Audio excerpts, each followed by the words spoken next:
Okay, good morning. September 25. Top-down analysis tayo. So, dito, nilagay ko dito yung resistance sa September. This is September. As you can see, yung September is very strong. Almost end of the month na tayo. Pero yung candlestick ng September is makikita nyo very strong or malaki. Yung pinaka-body niya. Unlike dito sa mga previous na to, pagka matatapos na yung buwan, bumabalik na yung price kung saan siya nag-open. Yan. Ilang buwan yan, So, the August and September, pag kukumparahin nyo, September is more stronger than the August. And itong consolidation na to, kung papansin niyo dito nag-umpisa.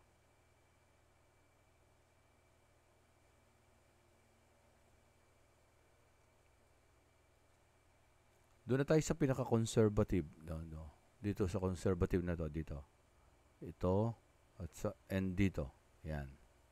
Pag binax ko yan, kung matatandaan nyo yung mga previous na zoom natin, pag binabox ko to, box natin yan, at ilalagay natin yan sa taas, yun yung posible daw na maabot. So, ibig sabihin, yung price, posibleng maabot itong 4048. But at the moment, nandito muna tayo. Para hindi lang magulo, tanggalin ko muna yan. Yan. Dito muna tayo mag-focus sa present price. From monthly, we go down weekly. So, yung weekly, dito tayo mag-focus dito sa previous week candlestick. Pero lagay natin doon sa high, tsaka doon sa close nung candlestick na weekly. So, ibig sabihin, kung ito, ilalagay ko doon sa high niya, yung week na yun. And then, ito naman, nilagay ko doon sa close niya. Ayan. And looking at the candlestick body, bullish pa rin siya. Kaya lang, as of now, yung price nandito, the price now is in between the monthly resistance and weekly support zone. Ayan. Pero sa weekly, kung matatandaan nyo, meron pa rin tayong tinatawag na fair value gap na nangyari. Ayan. Delete muna natin yan. Yung price is nag-break out from this all-time high, and during the process of breakout, nagkaroon ng fair value gap between this candle and this candle. So, ayun. This the low and this is the high. So, ayun yung fair value gap. So, kung lalagyan natin ng box yan para medyo malinis-linis tingnan, kuha tayo ng box, lagyan natin ng yan. So, ibig sabihin, may posible na bisitahin itong fair value gap na to ng weekly.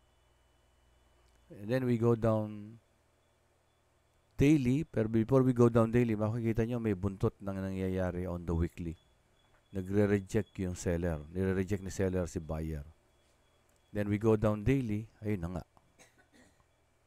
Last, kaghapon na yun, this is the candlestick. Nag-reject siya.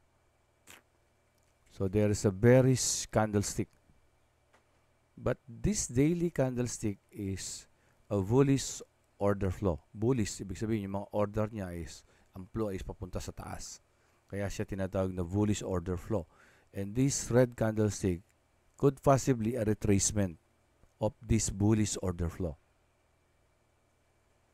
Ang tanong lang naman hanggang saan kaya pwedeng makarating yung bearish candlestick na to kagabi, kahapon pala.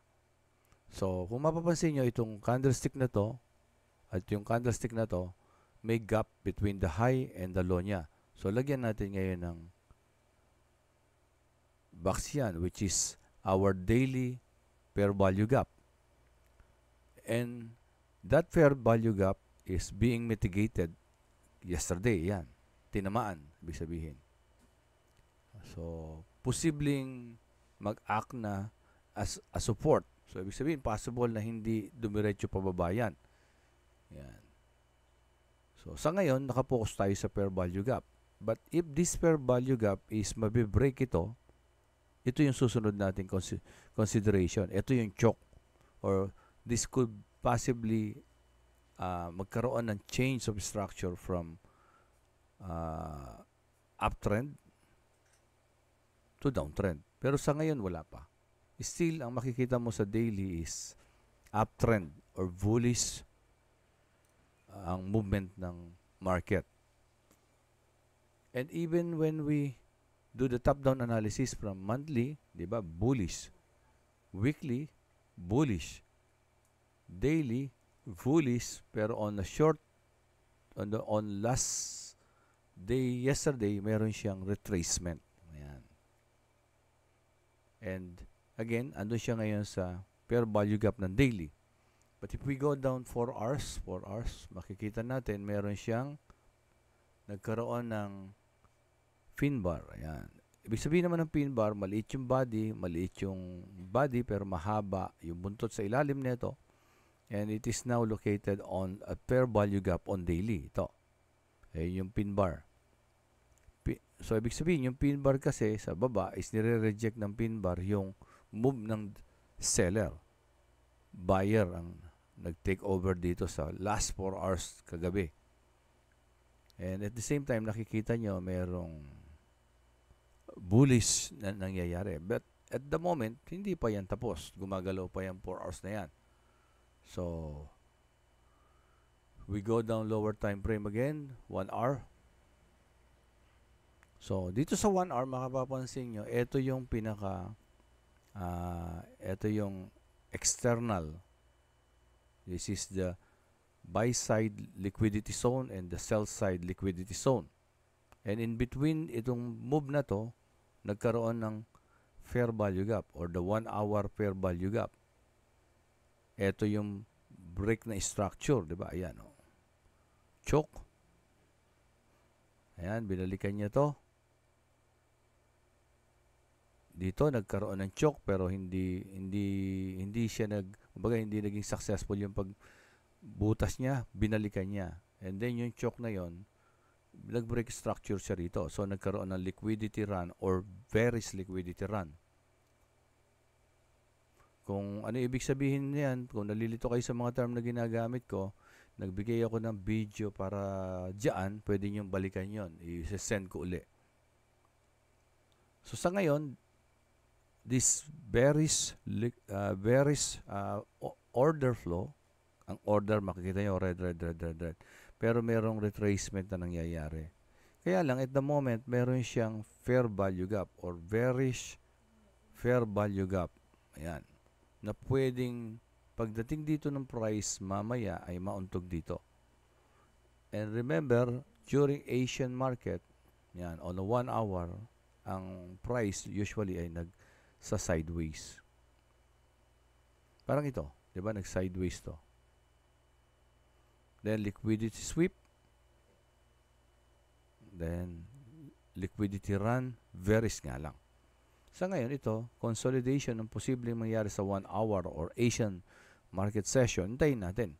If the price umakyat dito, so wait for a pullback and another bullish move kung i-break niya yung structure na to. Kung hindi, posibleng ito ay liquidity sweep. Pag naman bumagsak, hintayin natin na bumalik at i-break yung structure na to at posibleng bababa. Kasi as of now, nasa 1 hour fair value gap. Pwedeng balikan niya itong daily fair value gap. Bukod doon, posible talagang, lahat naman posible. Diba? Yan, oh. Posibleng balikan pa din ito. Weekly fair value gap. Pwede yan. Kaya magre-react lang tayo kung ano yung papakitang candlestick formation ni market. Ayan. Pero, let us go to Trading Central. Using Trading Central, ayan. On the weekly, bullish. Ayan siya, bullish. Yan, 19.24%. On the daily, bullish again, 'di ba? Ganun. Oh. Si chart natin, 'di ba? On the weekly, bullish. On daily, bullish pa rin ito. Kasi hindi pa naman nabe-break yung fair value gap. And on the 30 minutes,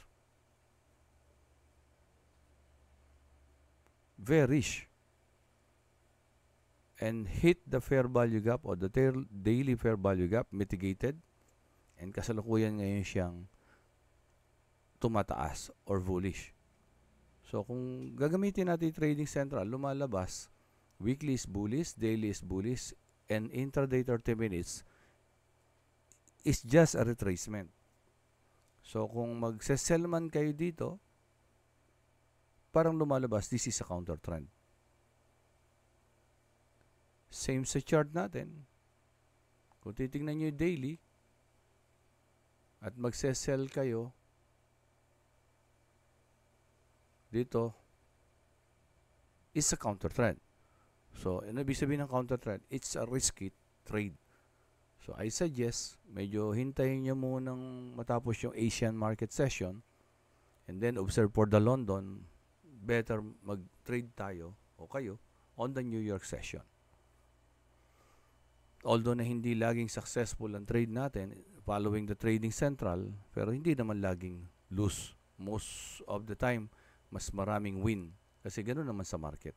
Katulad ng nasabi nung last training natin using the Trading Central, this is also mga traders, expert advice na mga traders coming from different ibang mga lugar.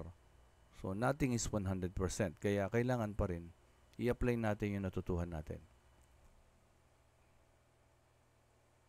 So, for today, good luck and thank you. Sana may mapulot kayo dito sa video na to.